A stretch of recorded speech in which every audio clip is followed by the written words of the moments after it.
Behold the latest military news update. This is AFP Community News, hosted by Rob Susan every 12 noon, Mondays to Fridays. Only here on DWDD Armed Forces Radio. One AFP for a stronger Philippines. Iloilo Provincial Task Force supports former rebels with over 9 million pesos in benefits. CIDG apprehends notorious NPA Sparrow member in Albay. PBBM arrives in Singapore for Asia's Premier Defense Summit.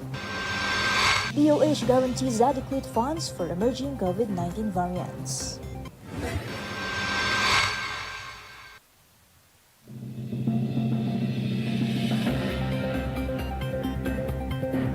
Good day everyone, as well to our troops at Camp Emilio Ginaldo, Quezon City.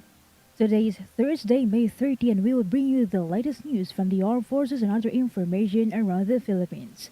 I am Ralph Suzon for AFP Community News. DWDD Armed Forces News. And for the brief overview of our stories, the Iloilo Provincial Task Force for Ending Local Communist Armed Conflict has disbursed 9 million pesos in benefits through the Enhanced Comprehensive Local Integration Program from 2016 to 2024.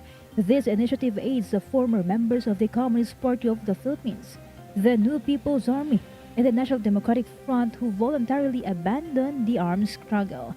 Since 2016, 132 former rebels in Iloilo have received support for integration, including the assistance for livelihood projects and firearm remuneration. The task force noted a significant increase in benefits distribution, with notable spikes in 2022 and 2023, while ensuring the monitoring and support to prevent return to armed conflict. DWDD Armed Forces News. Operatives of the Criminal Investigation Detection Group apprehended a notorious member of the New People's Army Special Partisan Unit in Ginobatan, Albay. CIDG Director Police Major General Leo Francisco identified the suspect as alias Alberto Olavario Kaandi Batang Jun, with arrest warrants for 4 counts of frustrated murder. According to Major General Francisco, the suspect is an active member of the NPA's liquidation squad responsible for a series of sniping incidents and ambushes targeting the police and military personnel in the provinces of Albay and Camarines Sur. Moreover, he assured that CIDG will continue to pursue the wanted communist terrorists in line with the directive of Philippine National Police Chief Police General Romel Francisco Marbil to intensify the campaign against all wanted persons nationwide. Armed Forces Radio. For more updates, let us hear the details from Beth about AFP Surgeon General leads the 29th anniversary celebration of CJAS. Armed Forces of the Philippines Surgeon General Brigadier General Fatima Clear Navarro MAC spearheaded the commemoration of the 29th anniversary of Camp General Emilio Aguinaldo Station Hospital yesterday. As part of the event, Brigadier General Navarro inaugurated the hospital new building alongside CJAS Commanding Officer Colonel Domingo Choa Jr. In her address, she emphasized the importance of cooperation between the military and the private sector and addressing the healthcare needs of the armed forces of the Philippines. Brigadier General Navarro also extended greetings to the officials and personnel of CJAS for her delivery and equality medical services to the soldiers. This is Beth Tanyete reporting for AFP Community News, one AFP for stronger Philippines. Thank you so much, Beth Daniete. DWDD Armed Forces News. Visayas Command Commander Lieutenant General Fernando Reyeg emphasized the importance of versatility and adaptability in response to changing enemy tactics and operational environments. This was his message during his 2-day visit to Armed Forces of the Philippines units in Western Visayas. Troops were urged to continually reassess their methods and approaches to ensure effectiveness in achieving objectives. Moreover, 34 personnel were awarded for their combat, peace building, and disaster response initiatives, recognizing their professionalism and commitment. The visit also highlighted the significant accomplishments including 33 armed encounters, resulting in the neutralization of 48 NPA terrorists and the recovery of 91 firearms. DWDD Armed Forces News. Naval forces in eastern Mindanao intercepted a motor banca carrying approximately 21 million pesos worth of smuggled cigarettes. The Philippine Navy's patrol ship, the DRP Dioscoro Papa or the PZ-381, spotted it with the Vikings marking about 10 nautical miles off Balut Island, Davao Occidental. Upon inspection, Navy officers found 422 master cases of cigarettes bound for Digo City, Davao del Sur. The motor banca's 7 crew members were apprehended, and the confiscated items and vessel were turned over to the Bureau of Customs Subport of General Santos City. They will also face charges for violation of Republic Act 10863 or the Customs Modernization and Tariff Act. Armed Forces Radio Report. On the other line, let us hear from Mike about third ID joins CHR-led training on human rights and mental health. Yes, sir. Good afternoon. 3rd Infantry Spearhead Division actively engaged in 2-day training program in Iloilo City. The said activity was entitled Moving More for Our Mental Health, organized by the Commission on Human Rights. It aims to educate policemen, troops, and human rights action officers about the vital link between human rights and mental health, enhancing their capability to address mental health issues within the ranks. 3rd ID Commander Major General Marion R. Saison highlighted the training's impact on soldiers, personal lives, and their ability to fulfill their duty to serve and secure the people and the state. This is Mike reporting for AFP Community News, 1 AFP for a stronger Philippines. Thank you so much, Mike. DWDD Armed Forces News. The Armed Forces of the Philippines signed a declaration of cooperation during a joint forum or workshop aimed at empowering local communities through a multi-sector governance council meeting at headquarters 2nd Marine Brigade in Bongao, Tawi-Tawi. Presided over by Lieutenant General Charton Sean Garlan, the Deputy Chief of Staff of the AFP. This signing ceremony involved the collaboration with the United Nations Office on Drugs and Crime and the University of the Philippines Center for Integrative and Development Studies. He also emphasized the strategic importance of the forum in promoting effective governance, rule of law, and human rights with a focus on establishing proactive environments and maritime security plans in Tawi-Tawi. He stated that it aims to equip the community leaders with the knowledge and capacities necessary to lead their communities effectively. DWDD National News. For national news, the President Ferdinand Marcos Jr. is now in Singapore to grace the International Institute for Strategic Studies Shangri-La Dialogue, dubbed as Asia's premier defense and security gathering. According to the Presidential Communications Office, the President arrived in Singapore yesterday at 4:52 p.m. President Marcos came from a 2-day state visit in Brunei Darussalam, where he secured agreements on different areas such as maritime cooperation, tourism, seafaring, and agriculture. He also expected to discuss the Philippines' position on defense and diplomacy and its commitment to a rules-based order and constructive multilateralism amid geopolitical tensions in the Indo-Pacific region. Armed Forces Radio Report. Now let's hear from our reporter on the ground for more updates about FTDC Honors Philippine Navy instructors and course directors in joint graduation ceremony. Go on for the details, Mars. Good afternoon. The Fleet Training and Doctrine Center orchestrated a joint graduation and convening ceremony for the Philippine Navy Instructor Course and Course Director Course at Naval Base Heracleo Alano in Cavite City. Rear Admiral Renato David, Philippine Fleet Commander, graced the event as the keynote speaker, emphasizing the crucial role and challenges faced by them. Describing the role of instructors as a test of credibility, he stressed the importance of striving for excellence and shaping the knowledge and skills of future Navy personnel. He also highlighted the needs for a mindset and cultural shift and training to align with the Navy's modernization efforts, urging instructors to adopt teaching methods to new technologies. This is Mars reporting for AFP Community News, one AFP for a stronger Philippines. Thank you so much, Mars. DWDD National News. The Department of Health said that there are enough funds for the emerging COVID-19 variants, including the procurement of updated vaccine doses to protect the vulnerable Filipinos. DOH Undersecretary Achilles Gerard Bravo made the statement during the oversight hearing of the House Committee on Appropriations following Marikina City's 2nd District Representative Stella Kimbo's concern over a news report saying that there is lack of preparation to protect Filipinos from the new flirt variants.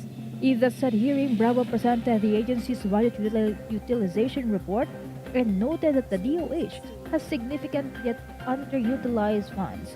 He also shared that different funding sources, such as Quick Response Fund and the Communicable Disease Program, is still largely untapped. DWDD National News. The Commission on Elections issued a schedule of activities for the 25th midterm national and local elections. Based on the resolution number 10999, the election period starts from January 12 until June 11, 2025. According to COMELEC, authorities will implement a gun ban nationwide during the said period. The poll body also set the 90-day campaign period for the national candidates from February 11 until May 10, while local vets will have 45 days to campaign from March 28 to May 10 next year. Armed Forces Radio Report. Let us hear more update outside our station. Let us hear from Jimboy about Halad Alagad Service Caravan concludes successful mission in Toledo City. The Halad Alagad Service Caravan, in partnership with the 14th Civil Military Operation Katipanan Battalion under Joint Task Force Cebu, wrapped up its mission at the Barangay Hall of Cantabaco, Toledo City. It provided medical and dental check-up, distributed relief goods, and shared information about government programs. The 14th CMO Battalion offered complimentary haircut service and entertained attendees with lively performances, contributing to festive atmosphere while ensuring safety and orderliness. Moreover, the LGU of Toledo City and the 14th CMO reaffirmed their commitment in serving and supporting local communities. This is Jimboy reporting for AFP Community News, one AFP, a stronger Philippines. Thank you so much, Jimboy. DWDD National News. Our time is already 12 in the afternoon, and you're still tuning at AFP Radio, the DWDD Facebook page. And for our announcement, join us in celebrating the 126th Philippine Independence Day with music, song, and dance. Featuring bands and performers from various uniformed services. Witness a showcase of talent in music, singing, and dancing from the modern-day heroes. Let us come together to honor the Filipinos who fought for the nation's independence at Musicalayan 2024 on June 7 live at the Rizal Park Open Auditorium. See you there. DWDD National News. And for the other development story, the Department of Agriculture vowed to look into the proposed tariff cut on import rice to help minimize its price in the local market. According to Assistant Secretary Arnel de Mesa, a reduction of 4 pesos to 5 pesos in the price of imported rice is expected if the tariff will be lowered to 17.5% from the current 35%.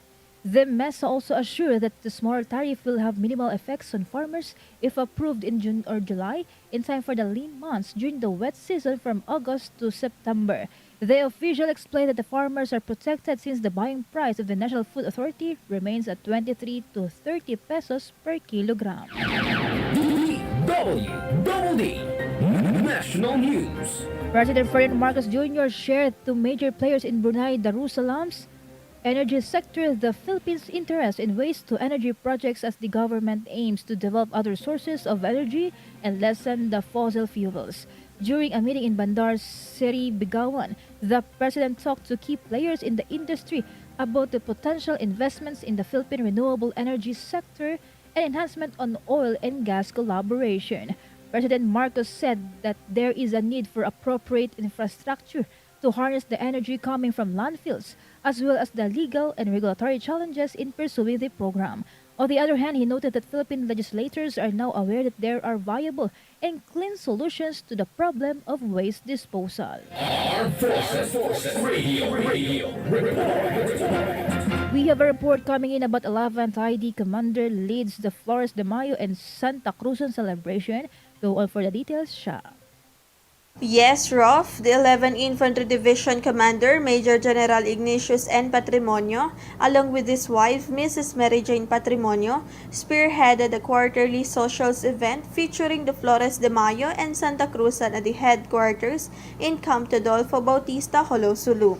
The celebration began with a parade of Reina Elenas and their consorts, donning vibrant gowns representing different post units of the division. Lieutenant Colonel Emerson Ian Borja highlighted the events as a reenactment honoring the recovery of the Holy Cross by Queen Helena. Moreover, Major General Patrimonio expressed gratitude to the troops, emphasizing the occasion as an opportunity to commend their achievements and boost their morale.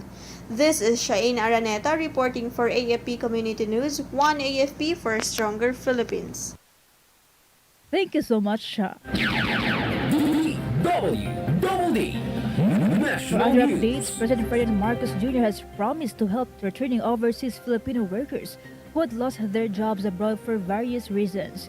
In line with this, the President assured that the government has programs to reintegrate displaced OFWs into the local workforce. According to President Marcos, one of these is the Tulong Panghanap Buhay sa Ating Disadvantaged or Displaced Workers or TUPAD, a program for workers who lost their jobs, as well as the available courses and programs at the Technical Education and Skills Development Authority that will help them in upskilling and reskilling. He also added that the government allotted a bigger budget to absorb displaced or retired OFWs who still like to work in the Philippines.